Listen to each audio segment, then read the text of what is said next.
আমরা দাঁড়িয়ে আছি দক্ষিণ চব্বিশ পরগনা বলরামপুর চিংড়িপোতা। গত 1 বছর আগে এই রাস্তাটা তৈরি করা হয়। স্থানীয় মানুষরা অভিযোগ করছে যে দীর্ঘ কয়েক বছর এই পুরাতন রাস্তা চলাচল করতো, ভাঙা ছিল কিন্তু চলাচল যোগ্য ছিল।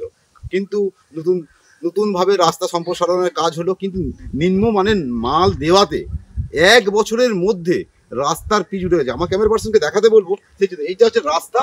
এই রাস্তা স্টোন চিপ এখন গুনে গুনে তোলা যাচ্ছে। স্থানীয় মানুষদের স্টোন চিপগুলো তুলে রাস্তা ধারে ফেলে, কারণ হচ্ছে তারা সাইকেল নিয়ে যাতায়াত করে এবং গাড়ি যাতায়াত করলে পড়ে যায় স্টোন চিপের জন্য। পথশ্রীতেও দুর্নীতির অভিযোগ উঠে আসছে বজবজ 1 নম্বর ব্লকের চিংড়িপোতা গ্রাম পঞ্চায়েতের অন্তর্গত 177 নম্বর বুথে।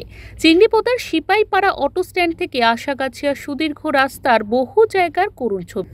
নতুনভাবে তৈরি হওয়া রাস্তা 1 বছরেই ক্ষয়ে যাচ্ছে, এমনটাই অভিযোগ করছেন স্থানীয় মানুষেরা।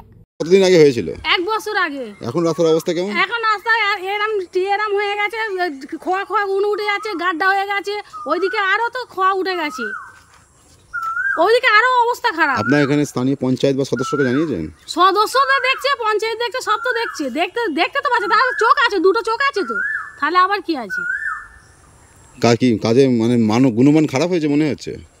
তার মানে সিমেন্টটা কম হয়েছে। আগে যে রাস্তাটা তলায় ছিল ওই রাস্তাটা অত খারাপ ছিল নি, কত আরো ভালো ছিল। রাস্তার উপরে রাস্তা হয়েছে। স্বাভাবিকভাবেই প্রশ্ন উঠছে, কেন বারংবার এই পরিণতি, যেখানে রাজ্যের মুখ্যমন্ত্রী বারংবার বিভিন্ন দফতরকে নির্দেশ দিচ্ছে যে নতুনভাবে তৈরি হওয়া রাস্তা যাতে 5 বছর কমপক্ষে ঠিক থাকে। সেখানে সরকারি পথশ্রী প্রকল্পের রাস্তার যদি এই অবস্থা হয়, তাহলে সমগ্র বিধানসভায় বাকি রাস্তাগুলির কি অবস্থা? স্থানীয় মানুষরা অভিযোগ করছেন যে এখানে যে গুণমানের সিমেন্ট এবং বালি কম দেওয়ার ফলে রাস্তা 1 বছরের মধ্যে খারাপ হয়ে যায়। রাজ্য সরকার নিজের তহবিল থেকে লক্ষ লক্ষ টাকা ব্যয় করে যে সাধারণ মানুষের জন্য যে পথশ্রী প্রকল্পের মাধ্যমে যে রাস্তা তৈরি করার কর্মসূচি নিয়েছিল, সেই পথশ্রী প্রকল্পের রাস্তা যে সাধারণ মানুষ, রাজ্যের মুখ্যমন্ত্রী মমতা বন্দ্যোপাধ্যায় একাধিকবার বলেছে মানুষের জন্য জল এবং রাস্তা, এবং ডায়মন্ড হারবার সংসদ অভিষেক বন্দ্যোপাধ্যায় নিজের তহবিল থেকেও দেখা গেছে উনি অর্থ বরাদ্দ করেছে সাধারণ মানুষের কথা চিন্তা করে।